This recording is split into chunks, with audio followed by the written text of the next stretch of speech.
नमस्कार। जीवन की राह में हर इंसान संघर्ष करता है, लेकिन कुछ लोग ऐसे होते हैं जो अपनी मेहनत, अपनी लगन और अपने हौसलों से उस संघर्ष को एक सुनहरी सफलता में बदल देते हैं। आज हमारे बीच एक ऐसी ही बेहद खास और प्रेरणादायी शख्सियत मौजूद है, जिन्होंने अपनी अद्भुत जीवन यात्रा से न सिर्फ अपनी तकदीर बदली, बल्कि समाज के सामने एक मिसाल भी कायम की। आज हम इनके जीवन के उन अनोखे पहलुओं, इनकी चुनौतियों और इनकी सफलता के उन गहरे राज को जानेंगे जो हर किसी के दिल में एक नया जोश भर देंगे। तो चलिए बिना देर किए सीधे स्वागत करते हैं आज के हमारे बेहद खास मेहमान का। एक समय की बात है, एक गांव में भगवान शिव का एक बहुत ही प्राचीन मंदिर था। गांव के सभी लोग अत्यंत श्रद्धा के साथ वहां पूजा अर्चना करने जाया करते थे। एक दिन गांव के मुखिया ने पंचायत बुलाई। पंचायत का उद्देश्य ये था कि सभी लोग मिलकर कोई ऐसा उपाय सोचे जिससे उनके इस पुराने मंदिर को और अधिक सुंदर, भव्य और आकर्षक बनाया जा सके। सभा में एक ग्रामीणी ने सुझाव दिया कि मंदिर की साफ सफाई और दीवारों की फिर से अच्छे से लिपाई पुताई करवा दी जाए, क्योंकि पुराना मंदिर होने के कारण हर जगह से उसका रंग छूट रहा था। तभी एक दूसरे व्यक्ति ने बहुत ही अनोखा और शानदार विचार रखा कि यदि मंदिर की शान बढ़ाने के लिए इसके भीतर सोने का एक बड़ा सा घंटा लगवा दिया जाए तो मंदिर की सुंदरता भी बढ़ जाएगी और दूर दूर के राज्यों से लोग हमारे गांव को देखने आएंगे। सभी को यह बात बहुत पसंद आई और मुखिया ने बिना देर किए कारीगरों को बुलाकर मंदिर के गर्भगृह के ठीक बाहर सोने का एक भव्य और चमकदार घंटा टंगवा दिया। जल्द ही यह बात चारों तरफ हवा की तरफ फैल गई। गांव वालों के साथ साथ एक शातिर और लालची चोर के कानों में भी यह खबर पहुंच गई। चोर ने रात के घने सन्नाटे का फायदा उठाया और छिपते छिपाते मंदिर की दीवार फांदकर भीतर घुस गया। उसने मन ही मन सोचा कि बेचारे सीधे साधे गांव वाले अपनी शान बढ़ाने के लिए इतना महंगा घंटा लाए हैं, पर उन्हें नहीं पता कि इस पर सबसे पहले मेरी नजर पड़ी है। चोर ने मौका पाकर चुपके से उस भारी घंटे को उतार लिया और उसे लेकर तेजी से घने जंगल की ओर भागने लगा। लेकिन भागते समय उसके हाथ से घंटा बार बार हिल रहा था, जिससे पूरे शांत जंगल में उसकी तेज और झंकार भरी आवाज गूंजने लगी। घंटे की उस लगातार आती आवाज से जंगल के छोटे मोटे जानवर डरकर इधर उधर भागने लगे और वहां एक गुफा में गहरी नींद सो रहा एक भयानक बाघ भी जाग गया। बाघ गुस्से में दहाड़ता हुआ उस आवाज का पीछा करने लगा। जैसे ही उसकी नजर हाथ में सोने का घंटा लिए हाफते हुए भागते चोर पर पड़ी, उसने पूरी ताकत से झपटकर चोर पर हमला कर दिया और वो चोर वहीं तड़प तड़प कर मर गया। थोड़ी देर बाद उस खूंखार रास्ते से बंदरों का एक बड़ा झुंड गुजर रहा था। उनकी पैनी नजर जमीन पर पड़ी कीमतवान चमकती हुई चीज पर गई, जो कि वो सोने का घंटा था। बंदरों को वो कोई नया और अनोखा खिलौना लगा, इसलिए वे सब उसे कौतूहल से उठाकर अपने साथ पेड़ों के ऊपर ले गए। अगली सुबह जब मंदिर के मुख्य पुजारी ने हमेशा की तरह कपाट खोले तो सोने का घंटा गायब देखकर उनके पैरों तले जमीन खिसक गई। उन्होंने जोर जोर से चिल्लाते हुए गांव वालों को इकट्ठा किया और मंदिर में हुई इस घोर अपवित्र चोरी की बात बताई। पूरे गांव में तहलका मच गया और लोग समूहों में बंटकर दिन भर उस कीमती घंटे की तलाश करते रहे, लेकिन कहीं कोई सुराग नहीं मिला। शाम होते ही जंगल के ऊंचे पेड़ों पर बंदरों ने उस घंटे को आपस में खींचतान करते हुए बजाना शुरू कर दिया और उसकी आवाज पर खुशी से उछल कूद करने लगे। जंगल से आ रही वो आवाज हवा के साथ गांव तक साफ पहुंच रही थी, परंतु घने सन्नाटे और दूरी के कारण वह सामान्य आवाज भी बहुत डरावनी, गूंजती हुई और अजीब लग रही थी। गांव वाले बुरी तरह डरकर अपने अपने घरों से बाहर निकल आए। कोई उसे किसी भूखे राक्षस की आवाज बताने लगा, तो कोई उसे डायन या किसी अतृप्त आत्मा का भयंकर प्रकोप कहने लगा। मुखिया ने गांव के नौजवानों से कहा कि हमें वन में जाकर एक बार देखना तो होगा कि आखिर ये है क्या चीज। लेकिन अपनी जान सबको प्यारी थी, इसलिए डर के मारे कोई भी तैयार नहीं हुआ। जैसे तैसे दो थोड़े निडर लोग मुखिया का साथ देने के लिए राजी हुए और वे तीनों लाठियां लेकर आवाज का पीछा करते हुए घने जंगल के भीतर बढ़े। जैसे ही वे जंगल के अंदर पहुंचे, ठीक उसी समय बंदरों ने घंटा बजाना बंद कर दिया, जिससे वहां अजीब सा सन्नाटा छा गया। तिमाही खोजबीन करते हुए मुखिया और उन लोगों को झाड़ियों के पीछे उस चोर की क्षत विक्षत लाश मिली, जिसे बाघ ने अपना शिकार बनाया था। लाश को देखते ही उन दोनों ग्रामीणों के होश उड़ गए और उनका ये अनजान विश्वास बिल्कुल पक्का हो गया कि ये गांव अब श्रापित हो चुका है और वह भयानक आवाज किसी डायन की ही थी जिसने इस इंसान को मार डाला। वे उस अज्ञात लाश को घसीटकर गांव लौट आए। लाश को देखते ही पूरे गांव में हाहाकार मच गया और सब ने मान लिया कि आज इस अनजान की जान गई है तो कल हमारी बारी होगी, इसलिए गांव छोड़कर भाग जाना ही एकमात्र उपाय है। तभी वहां गांव की एक वयोवृद्ध बूढ़ी अम्मा आई, जो बचपन से भगवान शिव की परम भक्त थी।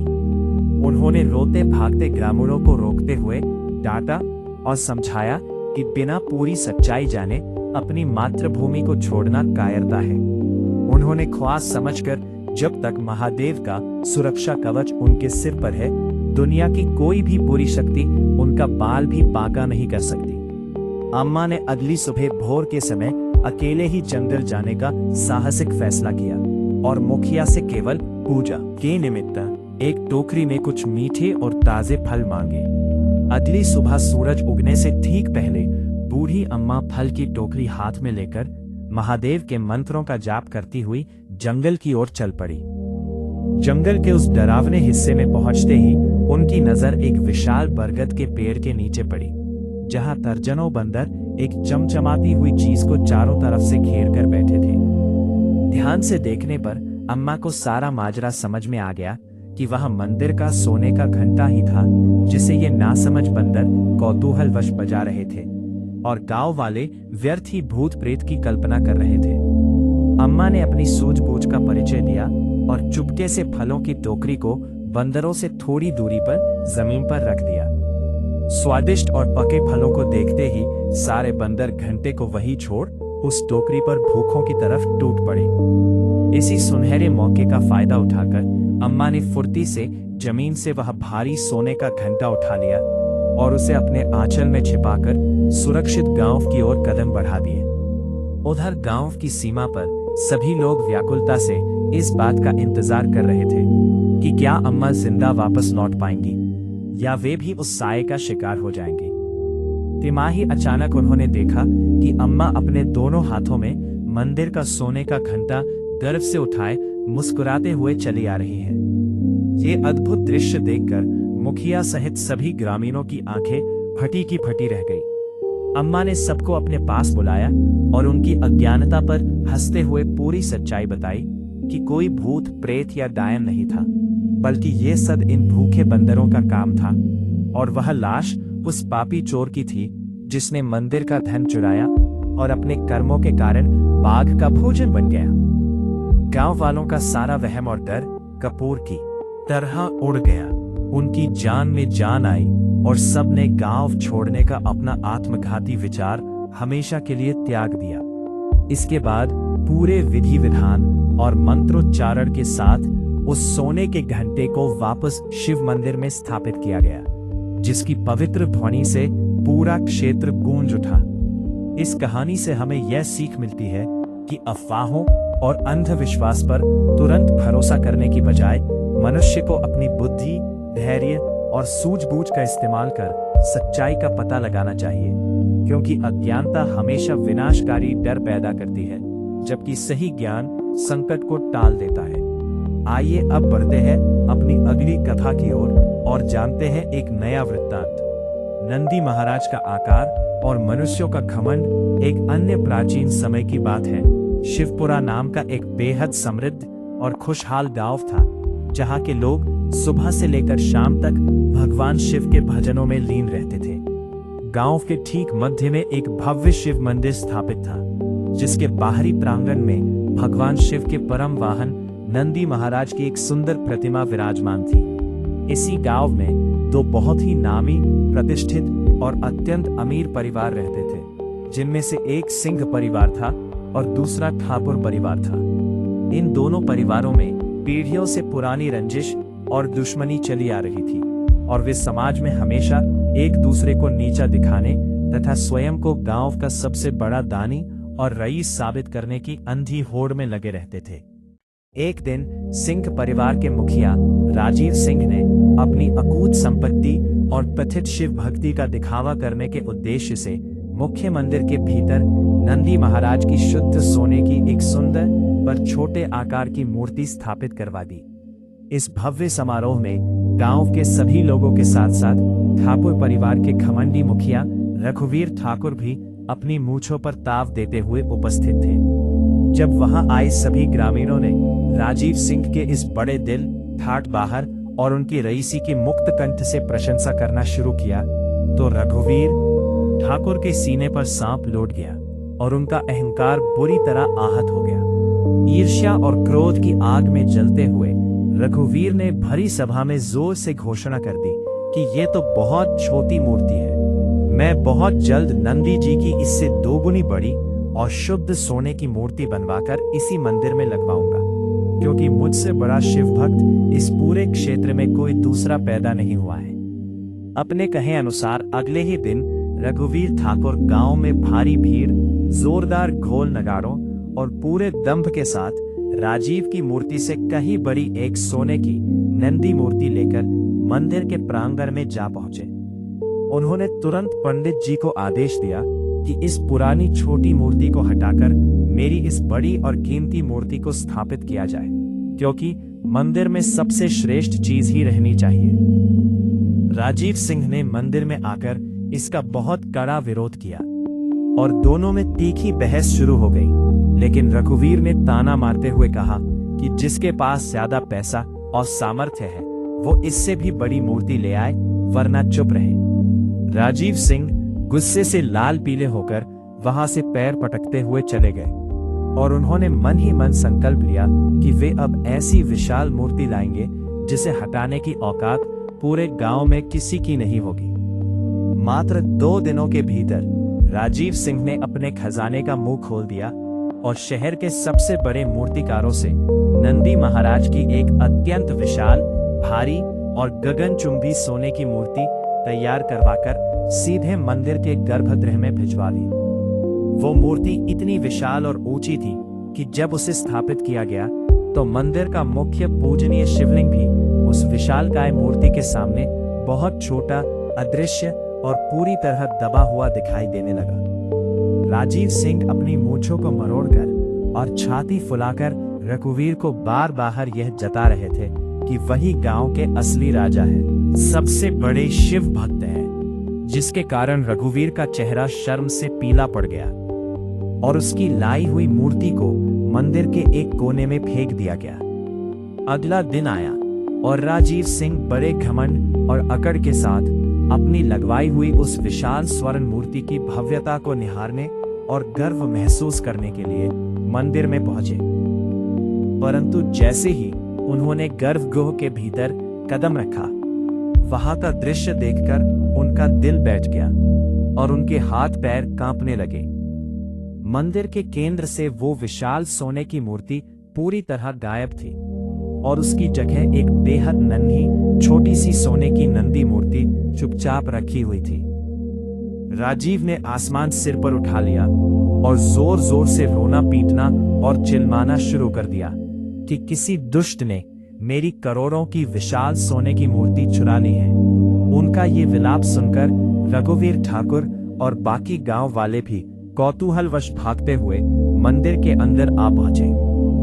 राजीव ने बिना सोचे समझे तुरंत रघुवीर की तरफ उंगली उठाई और उन पर आरोप लगा दिया कि जलन के मारे रघुवीर ने ही रात के अंधेरे में मेरी विशाल मूर्ति चुराकर ये खिलौने जैसी छोटी मूर्ति यहाँ रख दी है। रघुवीर ने भी पलटवार किया और दोनों के बीच गाली गलौज और हाथापाई की नौबत आ गई, जिससे मंदिर की पवित्रता भंग होने लगी और ग्रामीण समझ नहीं पा रहे थे कि इस चमत्कार या चोरी के पीछे किसका हाथ है। तभी अचानक मंदिर के द्वार से एक दिव्य प्रकाश के साथ एक सिद्ध त्रिकालदर्शी साधु बाबा का आगमन हुआ, जिन्होंने अपनी दिव्य आवाज में दोनों को डांटकर शांत कराया। साधु बाबा ने शांत स्वर में कहा कि तुम दोनों महामूर्ख हो। तुम में से किसी ने भी मूर्ति नहीं चुराई है और ना ही वो कीमती मूर्ति इस पवित्र मंदिर की चौखट से कहीं बाहर गई है, बल्कि वो साक्षात यही मौजूद है। राजीव ने अचंभित होकर पूछा कि बाबा, इतनी विशालकाय मूर्ति भला कहाँ गायब हो सकती है? क्या आप हमें भ्रमित कर रहे हैं? साधु बाबा ने रहस्यमय ढंग से मुस्कुराते हुए उस नन्ही सी मूर्ति की तरफ इशारा किया और कहा कि यह छोटी मूर्ति ही तुम्हारी वह घमंड से भरी विशाल मूर्ति है जिसे नंदी जी ने स्वयं इस रूप में बदला है। यह सुनते ही पूरे गांव में सन्नाटा पसर गया और सबकी आंखें फटी रह गईं। साधु बाबा ने दोनों जमींदारों को डांटकर परम ज्ञान दिया कि तुम दोनों में से कोई भी महादेव का सच्चा भक्त नहीं है। तुम दोनों केवल अपनी धन दौलत और अपने झूठे अहंकार का प्रदर्शन भगवान के घर में कर रहे थे। तुम अपने तुच्छ घमंड में आकर इतनी ऊंची मूर्ति ले आए जो साक्षात ब्रह्मांड के स्वामी महादेव के शिवलिंग से भी ऊंची हो गई, जो कि घोर पाप है। नंदी महाराज परम ज्ञानी, परम शांत और अपने आराध्य प्रभु के अनन्य शाश्वत सेवक हैं। वे अपने स्वामी और पालनहार के सामने कभी भी बड़े, ऊंचे या महान बनकर बैठना स्वीकार नहीं कर सकते। सेवक का स्थान सदा अपने प्रभु के चरणों में ही होता है और वे वही छोटे बनकर रहने में अपनी सार्थकता समझते हैं। इसीलिए स्वयं नंदी महाराज ने अपनी इस मूर्ति की चेतना को जागृत कर इसका आकार इतना छोटा कर लिया ताकि वे महादेव के चरणों की मर्यादा और भक्ति के नियम को बनाए रख सके और मनुष्यों को उनकी औकात दिखा सके। साधु बाबा की यह अत्यंत तार्किक और ज्ञानमयी बात सुनते ही राजीव सिंह और रघुवीर ठाकुर का वर्षों पुराना अहंकार और धन का मद पल भर में शीशे की तरह चूर चूर हो गया। उन्हें अपनी इस अक्षम्य भूल का गहरा एहसास हुआ कि सच्ची भक्ति और पूजा तो मन को छोटा, विनम्र और अहंकार शून्य बनाकर की जाती है, बड़ी बड़ी मूर्तियां खरीदकर नहीं। दोनों कट्टर दुश्मन एक दूसरे का हाथ पकड़कर नंदी महाराज और भगवान शिव के सामने साष्टांग दंडवत हो गए और आंखों में आंसू भरकर अपने पापों की क्षमा मांगने लगे। इस प्रकार नंदी जी के इस अद्भुत और तार्किक चमत्कार ने दोनों परिवारों की आंखें हमेशा के लिए खोल दी, उनके दिलों की कड़वाहट को मिटा दिया और उनकी पीढ़ियों पुरानी दुश्मनी को एक सच्चे और पवित्र भाईचारे में बदल दिया, जिसके बाद पूरा गांव प्रेम से रहने लगा। इस दूसरी कथा से हमें यह अनमोल सीख मिलती है कि ईश्वर की भक्ति में धन और आकार का कोई मूल्य नहीं होता, बल्कि वहां केवल सच्ची श्रद्धा और विनम्रता मायने रखती है, क्योंकि अहंकार मनुष्य को अंधा कर देता है, जबकि सादगी और लघुता में ही असली बड़प्पन छिपा होता है। तो दोस्तों, यह थी आज की बेहद खास कहानी। अगर आपको हमारी यह वीडियो अच्छी लगी हो तो इसे लाइक जरूर करें और अपने दोस्तों के साथ शेयर भी करें। ऐसी ही और भी बेहतरीन कहानियां देखने के लिए अभी सब्सक्राइब करें और बेल आइकॉन दबाना बिल्कुल न भूलें, ताकि हमारी हर नई वीडियो की जानकारी आपको सबसे पहले मिल सके। आप सभी का बहुत बहुत धन्यवाद। मिलते हैं बहुत जल्द एक और नई कहानी के साथ। तब तक अपना ख्याल रखिए और हमेशा मुस्कुराते रहिए।